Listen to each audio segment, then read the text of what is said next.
Римлянам 13:10. Любовь не делает ближнему зла. Итак, любовь есть исполнение закона, а закон это слово.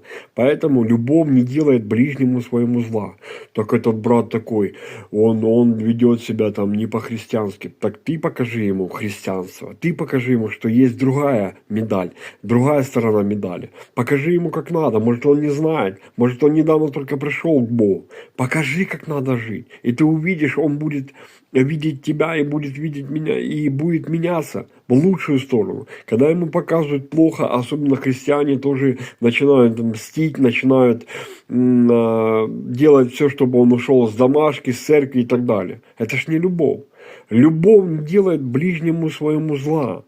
Поэтому, знаете, какое? Одна из заповедей. Возлюби ближнего, как самого себя. Любишь ли? Сделал бы ты себе такое? Нет? Ну тогда и ему не делай. Аминь.